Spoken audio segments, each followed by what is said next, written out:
dig the high, the high. I dig the high tone. I dig the high, the high. I dig the high tone. The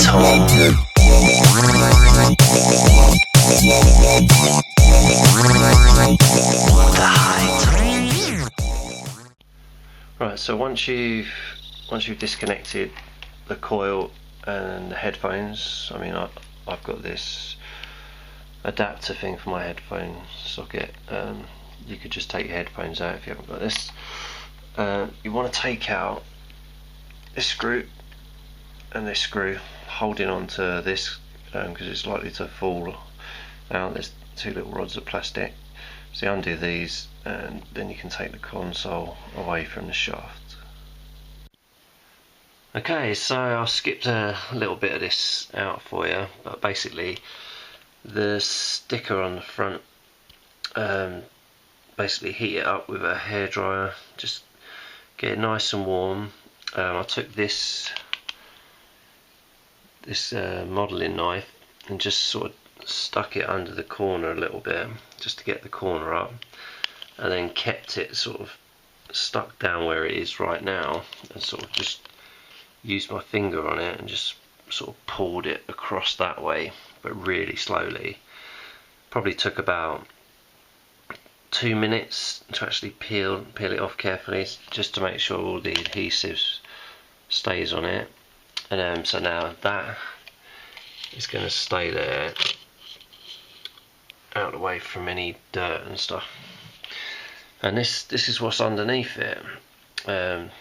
As you can probably see, like underneath the glass perspexy bit, there's loads of dirt and sand in where those buttons are.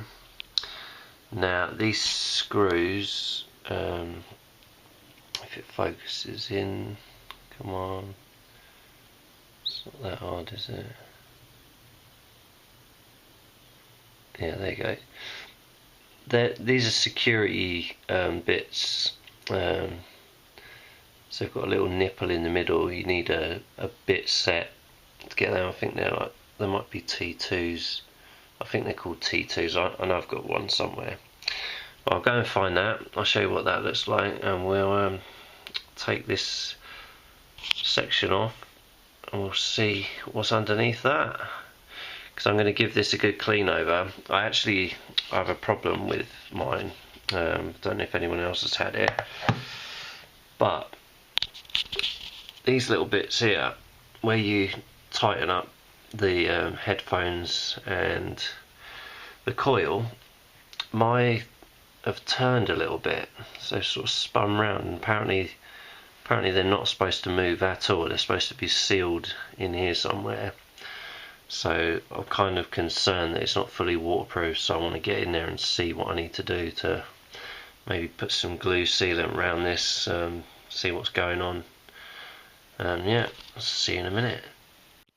Alright, there's the two screws. They came out really easy. Okay, so when you pop off the top carefully, inside there's going to be 3 things connected to the main board. You can unplug 2 of them. This one here and this one here. You can't take that little one off for the sounder. It just makes it easier without pulling on everything when you split it up, which I'm going to do now. Right, so we're inside. This is what does all the magic. This is the main electronics for the whole thing. It's literally just that thick of the display. For everyone who's got a machine and wonders what's inside it, even if you're not going to use this video to do anything like this yourself, at least you can get a rough understanding of what's inside your machine. So the connections for the headphones, the coil and the little speaker that's in the box, and also the batteries, that's what's in most of this. In fact, the batteries being the holder, if they could have designed this thing a little different. This wouldn't even need to be this long at all. In fact, it could have been literally that thick from where my thumb is if they'd have done the battery pack a bit different. With the way technology and batteries are today, this thing could be a lot smaller. Anyway, I digress. So yeah, I was told that these, which is where I've got the problem because they're spinning round, that these were sealed with some sort of sealant glue. Now I can see that the actual wires are sealed, they've got a sealant, but I can't see anything under there. Like, you can see a bit of moisture, like a little droplet inside this. So something's got in here, even if it's just condensation from where these are loosened off. But what I'm actually going to do is I'm going to seal those up with glue, like with it using a glue gun, to make these fully proper watertight, because I don't want anything getting inside there.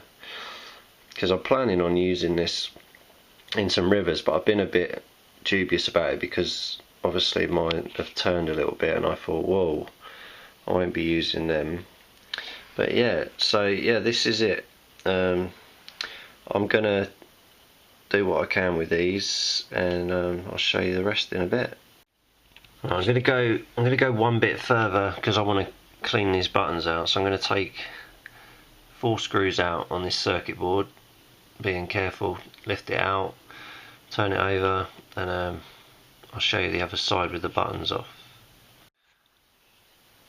Alright, this has now been lifted out. The buttons, they're kind of like standard rubberized backs, like a keyboard. You got this plastic frame in there. I don't know if you can see all that dirt. You can see all that dirt in there. Loads of it. So I'm just going to push this, and I'm imagining, yeah, it's slowly working its way out. So I'm going to get this out. Yeah, it's coming out properly now. I'm going to give this a fully good clean, use some alcohol rubs, clean it up, get all the crap out of all of the seal and that as well. So I'm going to do a full maintenance clean up on this machine, just like it would if you was having your service, basically. Right, I'll be back in a bit. Okay, so once you clean this, like I've finished it now, basically you want to make sure everything is dry, and I mean dry. I mean, I use like cotton buds, tissue, just to make sure that everything is dry before I put it back together. Just all the plastic's dry. You can take the seal out and clean underneath that and put that back in. Again, make sure everything's dry, because you don't want to do it all back up, tighten it all up, get it all pressed in, and then you've basically got all that moisture floating around. So when it gets warm, it's going to float around. It's going to end up on a circuit board, rusting everything up over a couple of years, and you don't want that. So yeah, make sure it's dry. If in doubt, leave it out, as in leave it out to dry until you put it all back together. Alright, on to the next part of cleaning. I'm going to give this just a tiny little rub over. I don't really need it, but I'll do it anyway. I'm going to clean out any little bits that I think are inside there, and then after that I'm going to clean where the speaker is, and go around these little bits, just as much as I can do really. Right, oh yeah, and obviously I'm going to tighten these things up. Right, so I've got the glue stage done. Quite happy with it. I tightened them up, wasn't a problem, and as you can see they are fully glued up, so nothing's getting in there. Even went over the battery ones again, just to be on the safe side in case they've lifted or cracked or anything. I'm just going to clean round the edge of all this now, because there's loads of dirt in there, as you can see that. general cleanup, and then put it back together. Okay, so everything's back on. Machine's fully tightened up, and more importantly, everything's still working.